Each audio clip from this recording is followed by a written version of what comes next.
Hello, everyone. How are you? It is I, your girl, working out with Wanda with the Wildcast, your host, Jaquell, where we focus on health, body, mind, and spirit, especially when it comes to grieving. We want to focus on the mental health aspect of how it affects us all in various ways. I'm not going to be before you long. I feel like we in church. I'm not going to be before you long. People like, no, seriously, I'm not. I just want to come on here real quick, do some recaps, um, and let's talk about what June looked like this month for a while. Um, we've been talking about moving forward, pressing forward, understanding about the proper weight loss. And I always go back to the resolutions that we've made, right? The first five things. First, we always talk about losing weight, but it's not always about the losing it physically, but how are we letting things go mentally, so that we're able to move forward. And let's just say it's been a kind of year for Jaquel.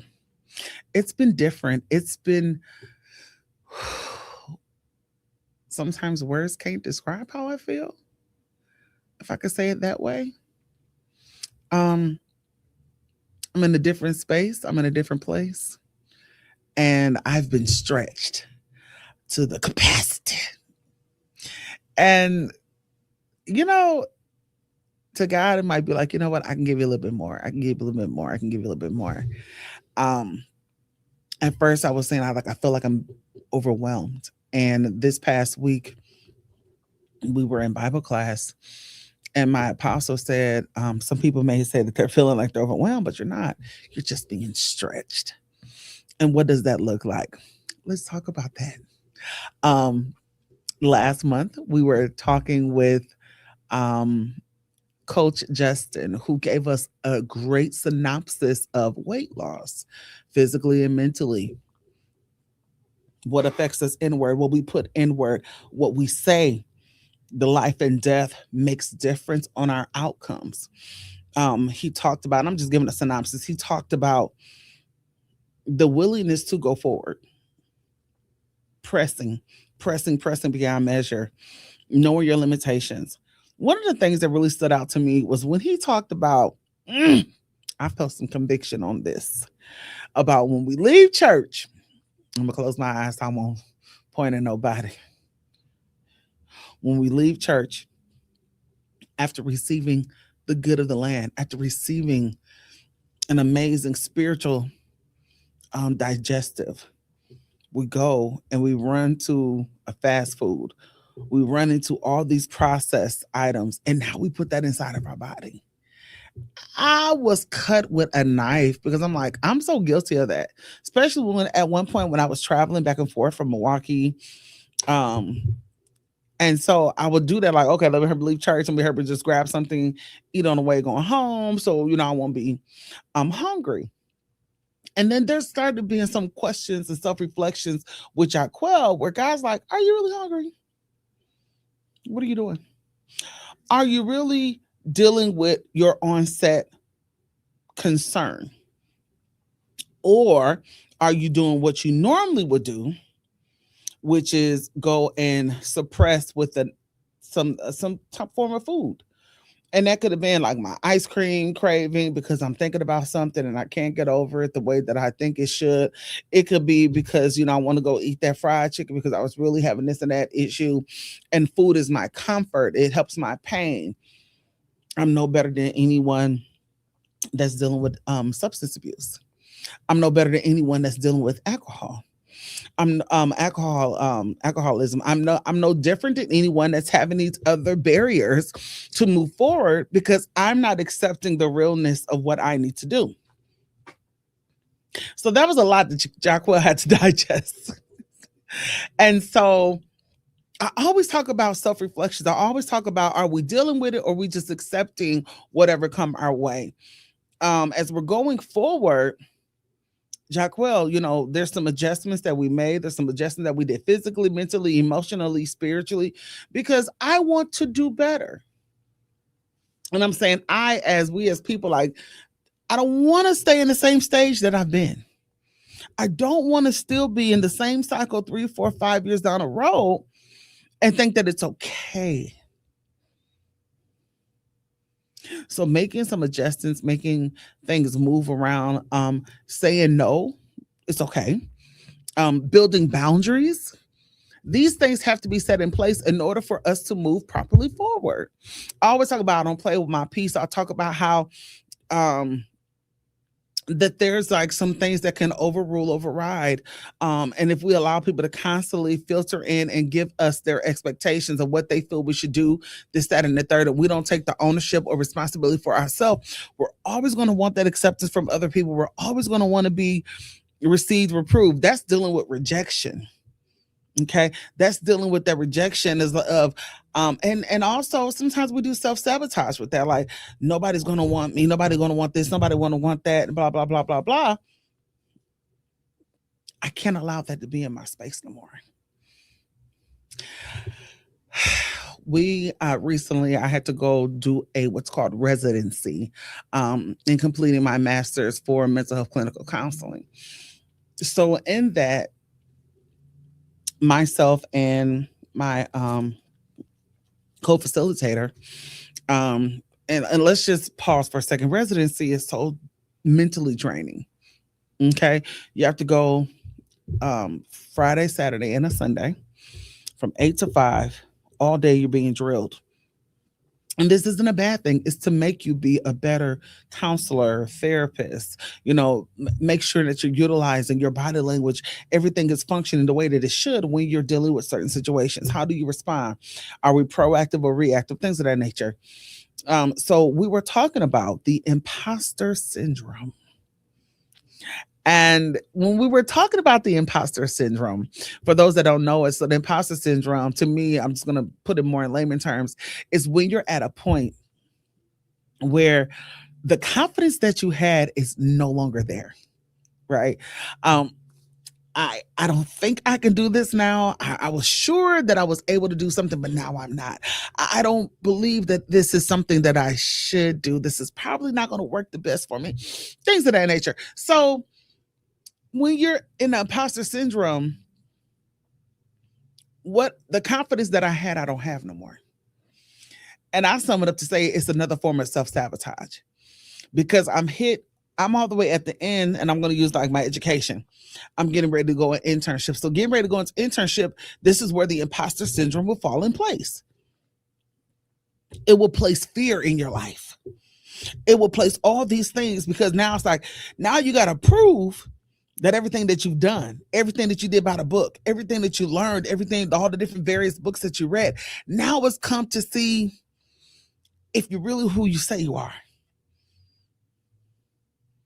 And we get pushed back with fear. And so why did I say all of that to say this? Why? Because we're at a place where I want to move forward. I want to be better. I want to do this. And then the imposter syndrome comes into play and say, are you sure? Are you confident that you can do it? What if you slip? What if you fall? What if you say you're going to make it this time and you don't? You've said this before. You said that you want to be the best of who you are, the best version of yourself. What does that look like? How can you move forward and you don't even know what you want to do? You don't even know what you want to be. See, you were confident, but because of the bumps and bruises, you're not so sure of yourself anymore.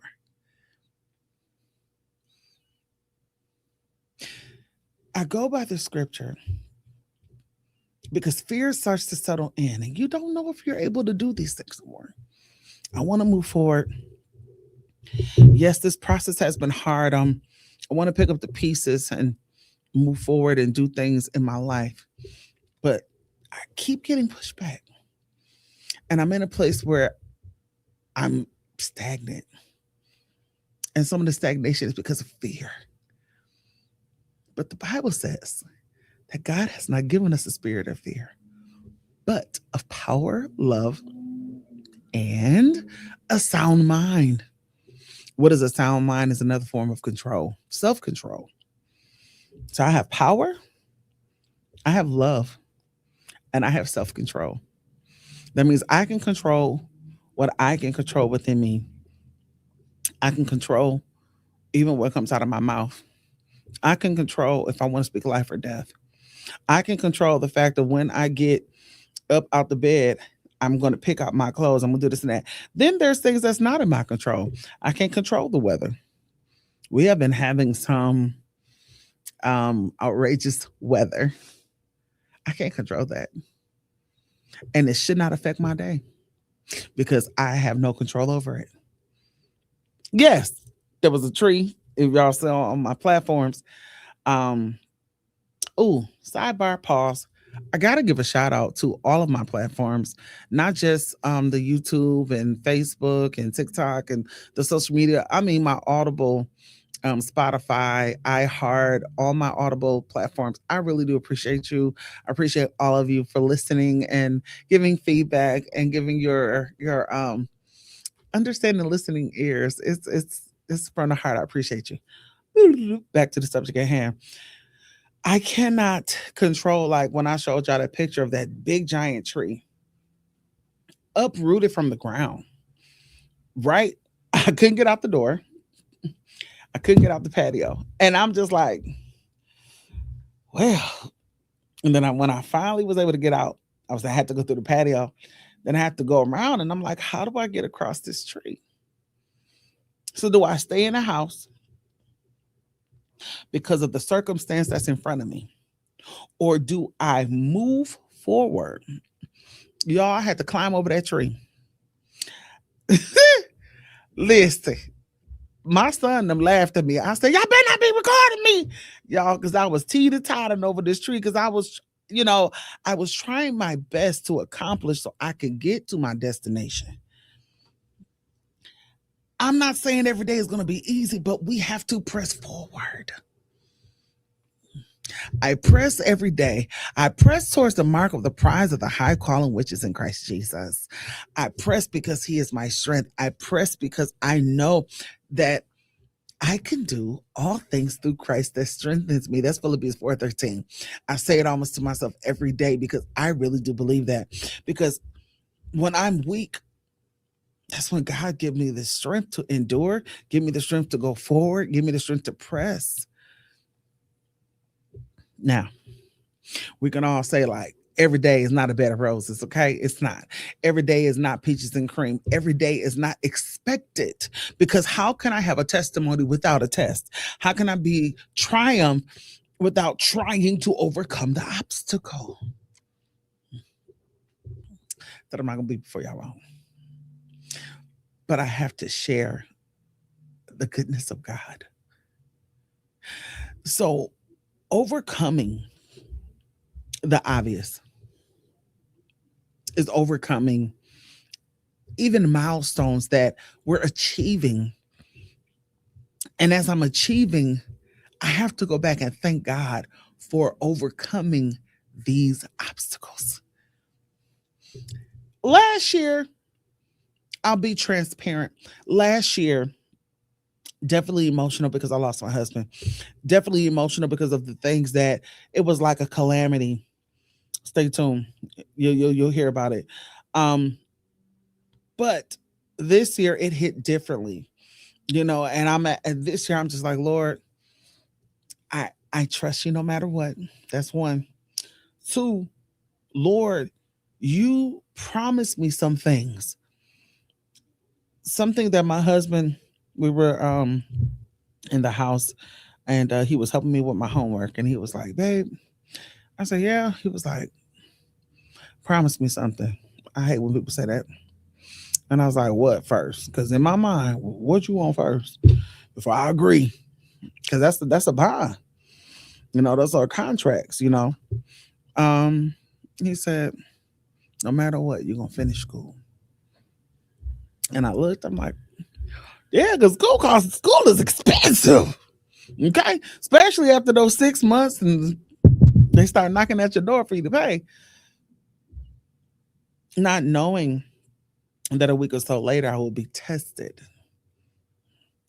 I thank God there are like two or three amazing professors that walked me through.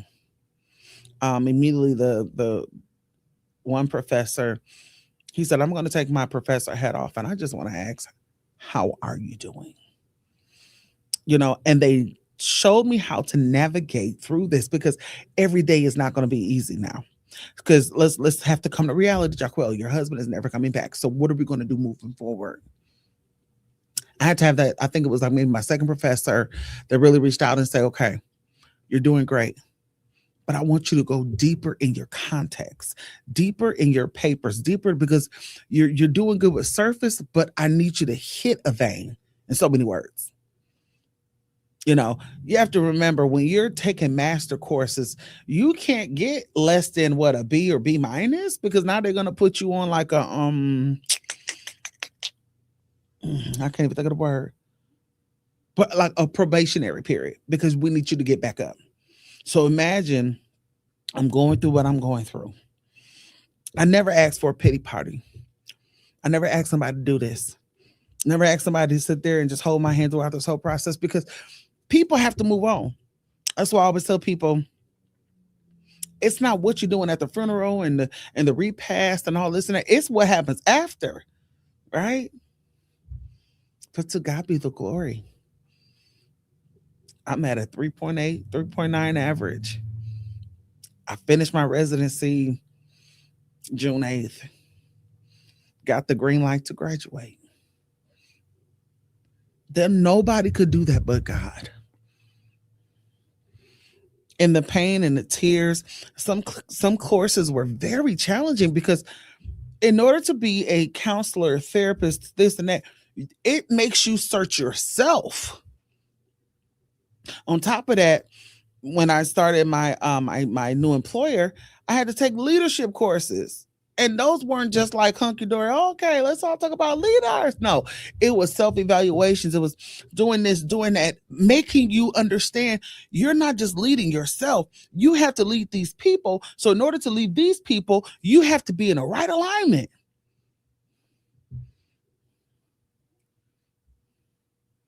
And then on top of that, you still got to be a mom, Jaquell. You still have to do other things. You still have to do your preliminaries just for Monday through Friday. You still got to do your homework, make sure all your exams and everything are done on time. You still have to do your leadership courses. You still have to be present. Ooh, child, a whole nother story.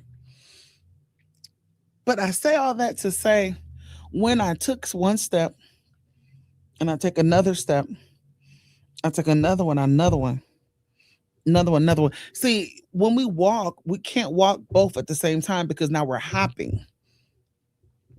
I walk with my left, then right, then left. I'm alternating. So in those steps, I'm understanding that every day is not going to be easy, but I am allowing myself to process during those times.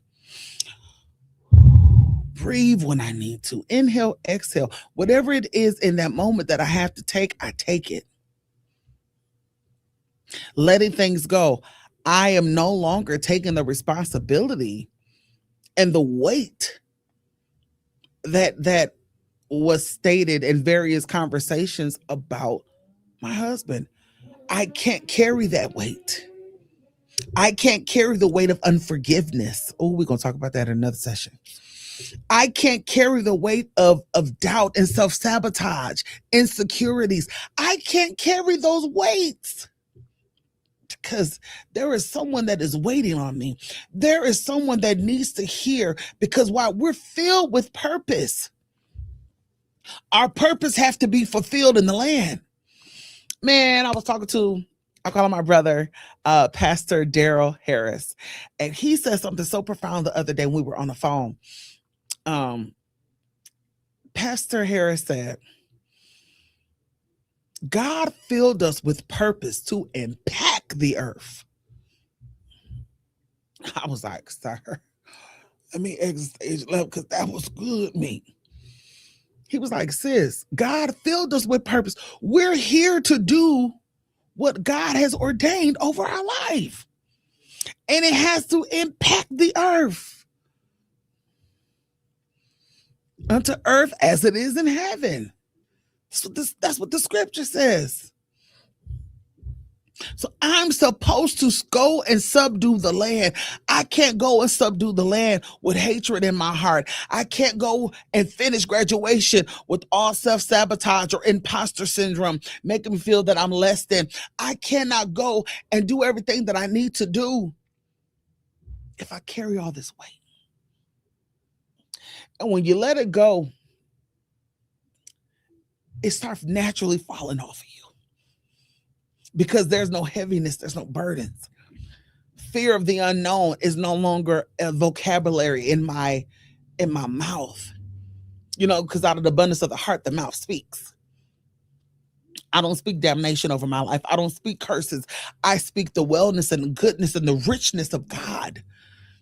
Yes, there are some days like today on the way coming here, I begin to just weep, not in a bad way, but just thanking God, because you never left me. In my mental state of me just saying, I'm going to go forward in this day. I'm going to get up out the bed. Once I set up, okay, we're going to go. My husband's birthday hit a little different this year. My birthday hit different. Our son graduated kindergarten, and it hit differently. And then all of a sudden I get the confirming email. We would like to, set you up for graduation. Nobody could do this, give me the strength to do this, but God. Jaquell, are you going to stay stagnant in knowing what all the things that you lost? Everything that I've lost, I can't come back. The flood that was in my basement, my washer and dryer is floating, all the clothes and all the shoes, all the stuff that was in my basement. I don't want that. It's contaminated. So if things are contaminated and it's no longer going to do me any good, why would I want to hold on to that residue? Yeah, we're shifting our mind. Going through the process is not easy. But I guarantee you, Isaiah 41:10 said it best. Fear not, for I am with thee. Be not dismayed, for I am your God. I will strengthen thee, yes, I will help thee. I will hold you with the right hand of my righteousness. Yeah, sometimes I turn scriptures into songs. Sometimes I be in the mode. Because of God telling me not to fear. God told me in his word that he will never leave me, never forsake me. God promised me that he will be there for me, that he will be my Jireh, that he will be my Rapha. So that means sometimes Jaquell pushes back and just need a moment of healing, physically, mentally. I think I shared with you guys back in December. I had to go live. Like I was in a whole different environment and I was just releasing tears, letting things go, removing things out of my mind. I have to shift my mindset. If we be willing and obedient, okay, transforming our mind, to some people, it may take longer because they don't know how. Others, it don't take long. Like, you know what? I'm gonna get up and do it. That's it. That's all.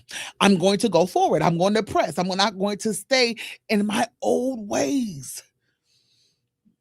You are bigger and you're smarter and you're wiser more than what you even believe. This battle of the mind is not something that you per se have to fight.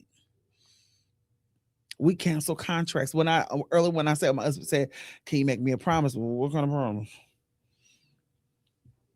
Just as God makes promises to us and we say yay unto God, the enemy wants to have contracts with us too. And this is where our mind, what was that song? My mind playing tricks on me. I'm trying to go back to the 80s and 90s. And in that moment, he's saying my mind playing tricks on me because you think you're doing one thing, but then your mindset is trying to tell you to do another. Some people say they be hallucinating. Some people feel like they're on an island by themselves because they feel like they're all alone and battling certain things by yourself, anger, depression, anxiety, all of these things. There's some people that literally are bipolar, characteristics of schizophrenia. There are so many various ways of mental health that are not even announced, verbalized, because it's just so many levels and depths of mental health. But I refuse to put myself in that thing. I tell people God kept my mind, and I meant that. He said, you nope, we're not doing it today. Go study. Nope, we're not doing that today. Go get yourself ready for work. Nope, we're not doing that today. We got to go. You're going to go and be fed at church today. Nope, we're not doing that today. We're going to get up and go to the gym. And when I started understanding how my life started shifting and changing, it wasn't that I was reversing and going back. I was just shifting into a different avenue of my journey walk. I'm going into a new chapter. We're not going down a main street, okay? The Wiz said, what? Ease on down the road. Don't you carry nothing that might be a load, okay? I can't ease on down the road with all these bags, okay? What Erica said, bag lady, you gonna hurt your back. I don't want to hurt my back, okay? I already got other issues going on. I don't want to carry those things. I don't want to carry those weights. I don't want to carry this stuff. I want to ease down this new path of righteousness, ease down this new path of well-being. I want to eat the good of the land. I want to go and subdue and take over what has been set for me. I want to help those that have been in this journey as me and don't know how to get out. But I can't do it if I'm afraid. I can't do it if I'm boggled down. In my process, I had to say, take these chains off of me because I'm needed for the kingdom. I had to loose things off of me. Some stuff we carry, we could just say, I got to get this off of me, get it off. You don't have to go to the church all the time. I always want to get prayer because some stuff you could just openly say, I don't want this in my life no more. I don't want to feel this way no more. And when it starts creeping up, you shut it down. So, I want to close on a good note. I always talk about Jesus and therapy goes together, like normalize it. There's nothing wrong with going to the Lord and praying about your problems. And there's nothing wrong with having a conversation with someone that's unbiased and that's so trained on how to help you navigate through this. Because the truth is that I got to move forward. It's not that I want to. It's not that I should. I got to. You cannot pass the baton if you're still standing here. You have to move so that person can grab it.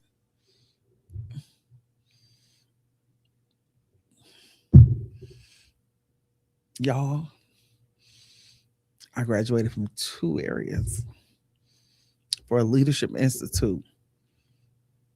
And also next month, I graduate leadership institute this month.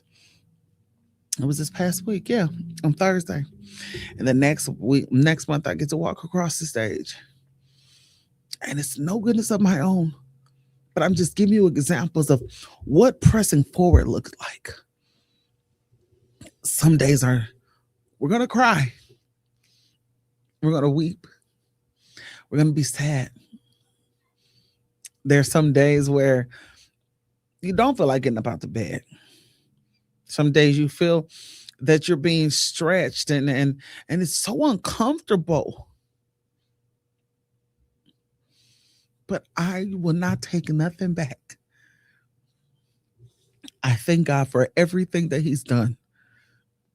I take no credit.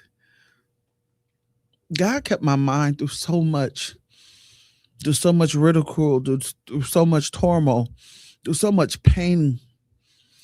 I was physically, and I shared this last session with Coach Justin, how when I was getting a pedicure, the lady put those towels and she was massaging me. She kept saying, trauma, trauma.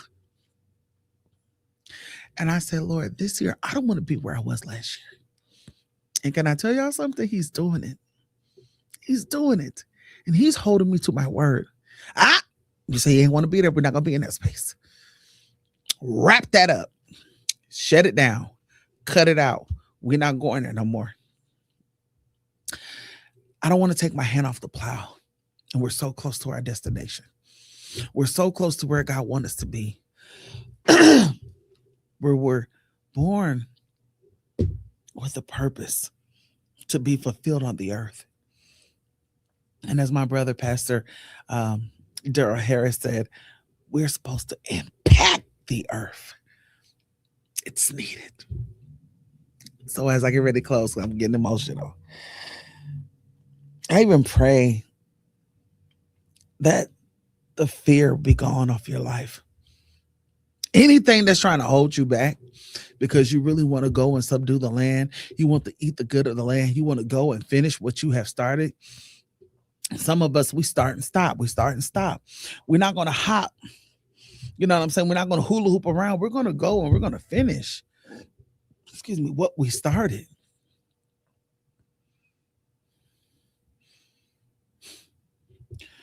God is he just don't give us the good work. We're supposed to complete the work.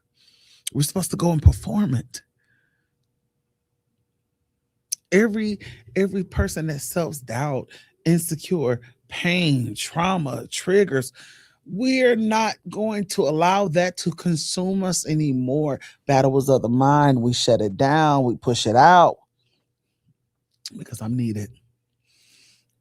So, listen, people always ask me, why do I say this? I think you won't kill yourself. You won't commit suicide.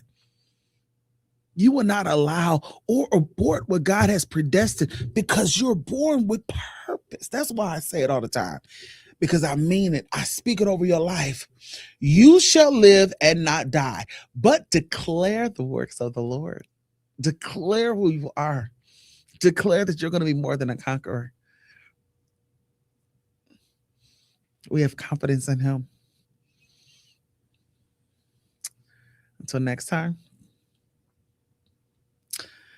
Fear not, for I am with thee. Be not dismayed, for I am your God. I will strengthen thee, yes, I will help thee. I will hold you with the right hand of my righteousness. I said, fear not, for I am with thee. Be not dismayed, for I am your God. I will strengthen thee, yes, I will help thee. And hold you with the right hand of my righteousness.